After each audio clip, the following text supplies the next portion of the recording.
So as we come together this Sunday, just a little logistics. I hope that if you didn't get a chance to, that there's a basket up here by our gratitude tree, a basket with leaves and pens. So if you didn't get one, it's okay to grab one. I'll tell you more about that later, okay? So, leaf, pen, don't miss that. So this season, this fall, we've been talking about stewardship. We've talked about what does it mean to be committed, to be dedicated, to be set into the life that God has for us. And I want to be clear with you all that when we talk about stewardship in the church, that stewardship is not fundraising. Stewardship is not making a case. Stewardship is not about a transaction. Stewardship is about how do we choose to respond to God. That the very nature of stewardship is what one of my mentors used to say, what I do with all that I have after I say I believe. What I do with all I have after I say I believe. Or another way, using the gifts God has given us to do the work God is calling us to do. No, we don't like talking about stewardship. We don't like talking about money in the church because that's one of the American things we don't talk about. But the reality is that it takes resources to make things happen. But also our resources and the way we use them demonstrates what we think is important. So when we talk about stewardship, it is not a question about fundraising, making a case, trying to plead a case. It's about what will you do with your faith? Stewardship it's about living the good news and making it manifested, seen in your life. Stewardship is about seeking justice and peace and making it known through your actions. Stewardship is about taking what you have and what you know and seeing that it's a part of how God calls you. Calls you to know, calls you to share. Stewardship is a joy.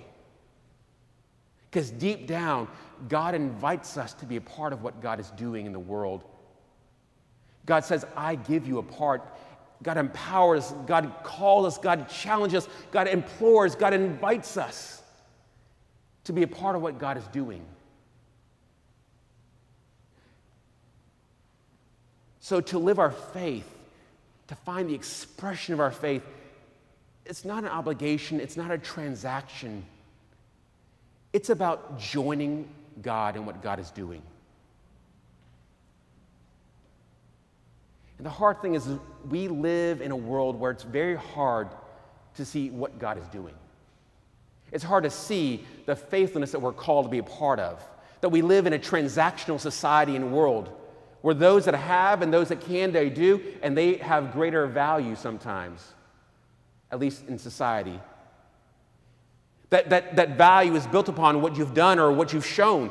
But the reality is, as we hear in Job, is to be vindicated before God, it is to respond, to know that God is present, and that we will not stop being a part of it.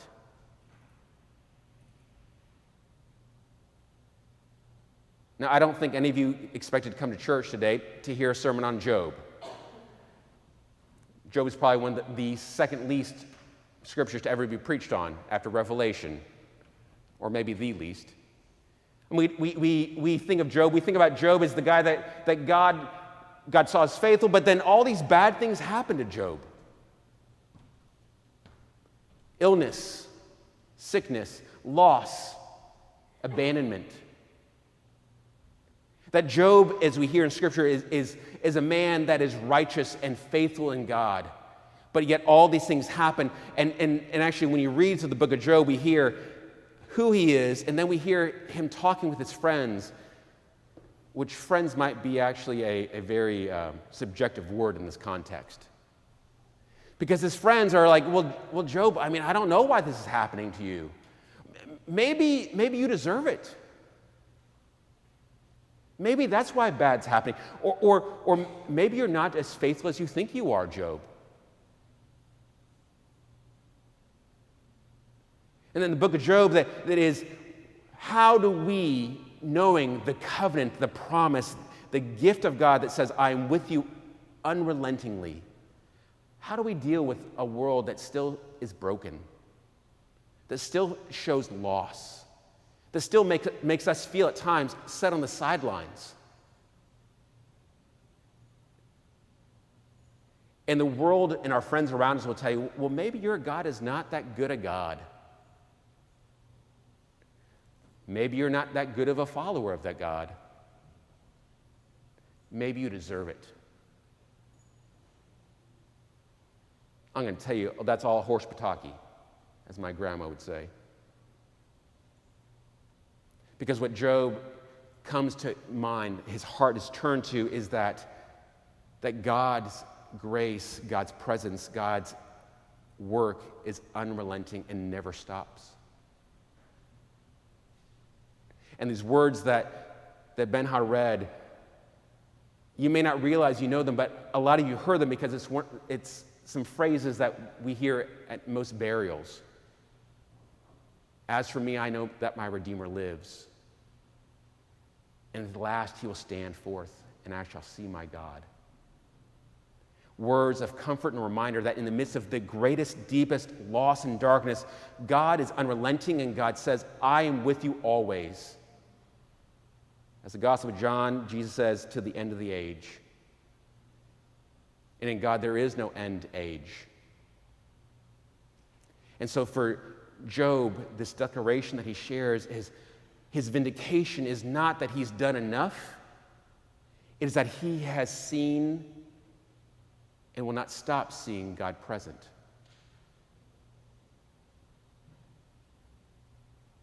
That is God's unrelenting choice to be present with us in the covenant of the Hebrew Scriptures, in the incarnation of Christ, in the words of the prophets that have come ever since. God says, I am with you always to the end of the age. And actually, our work of faith is not to do enough to earn it. It is to stop and see that God is present, that God is unrelenting, that God's grace and covenant never stop.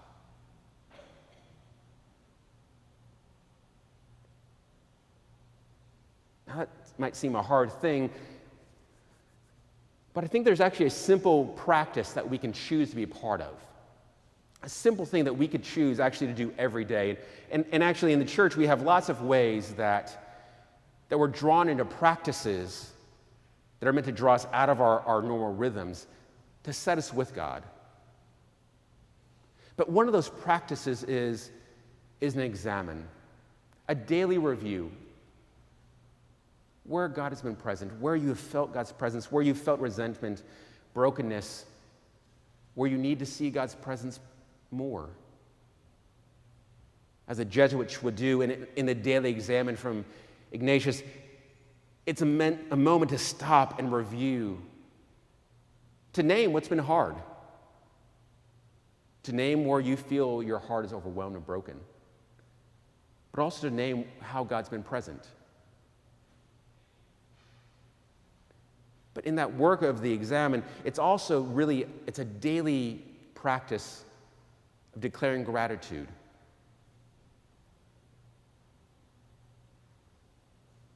And it seems such a simple thing to talk about gratitude, especially we get ready for Thanksgiving.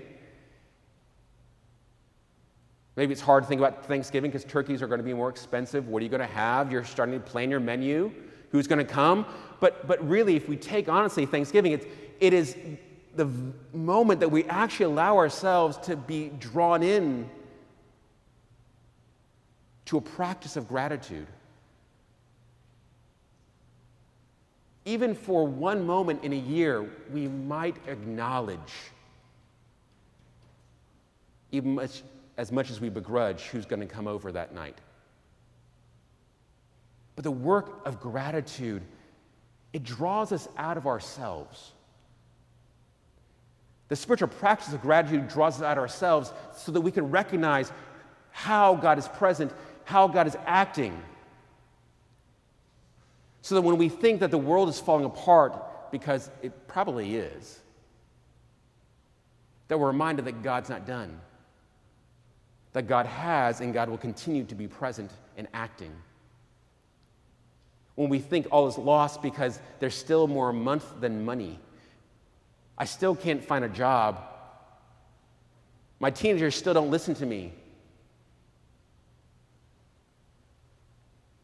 Even those moments where we think that nothing is together, that God's grace is unrelenting and present. But can we see it? Because that's what Job is willing to say, is in the midst of all that seems lost, to you, O Lord, I see you are present. My Redeemer lives. And I want to invite you all, as we live into a season of being called by God, how are we called to do God's work? Is to start in gratitude. To start in thinking about how has God acted and been present with us today, yesterday, and every day since. Even in the moments when we think no one else is with us, God never stops.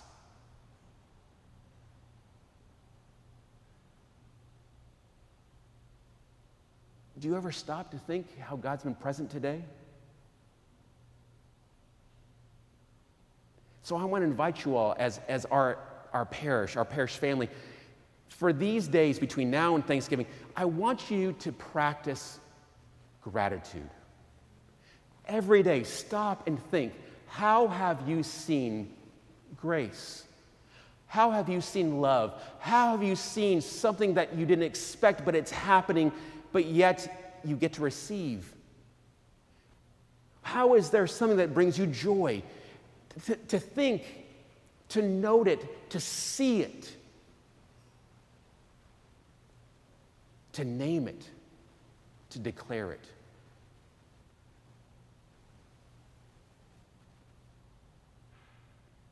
Because if we're called and we're going to be moved to be the people of God in the world, we cannot let ourselves think that we're going to do it on our own devices, but we are moved by God's abundance, God's work with us already, which means we have to recognize it. And just if you think that that seems like just kind of spiritual, ethereal mumbo jumbo, just so you know, when you practice gratitude, it actually changes your brain. See, when you stop and you reflect with gratitude, when you can name a moment that you see and can give thanks and you can see something working on your behalf, what you may not realize is that works neurologically and it produces dopamine. Dopamine is one of the neurotransmitters that gives us satisfaction. It shows us at times when we've completed a task, we feel good about it. So in practicing gratitude, we actually are drawn in and our brains start seeing and feeling things differently. Maybe that's what God's wired in our bodies. By practicing gratitude, we actually start living in a different way. But also in practicing gratitude, we're drawn into seeing life in the world around us in a different way. We see the people around us in a different way. We see the way that we're called to be in the world in a different way. And quite possibly in a fuller, grander possibility of a way. God might be calling you right now about that. So here's what I want to get to. Some of you have leaves and pens. They're all different colors. If you didn't get one, there's a basket up here by the gratitude tree. I want you to take a few moments this morning, and I want you to write down one thing that you can name in gratitude from this past week. And let that be a start. And when you come up for communion, bring your leaf up, and there's pins in the basket. You can stick it on our gratitude tree. But don't stop there. I want you to make a practice for the next 18 days, the days between now and Thanksgiving, every day to stop and find a point of gratitude. And you can save them up and bring them back to church on Sunday, and you can put leaves on the tree, because this tree is going to be here every Sunday through until we get to Advent. Or if you want to, you can email gratitude@stpaulsenglewood.org or text the church number 201-568-3276. Name your gratitude every day and allow us to put it up so we can see in a world that seems so sparse and lost that God's abundance and grace is unrelenting and present. And if God's grace is that present, then we can ask ourselves, how will we be a part of it? I invite you to choose the season of gratitude as a season of stewardship, to know how God has graced you and how you are called to be part of that grace poured forth. Amen.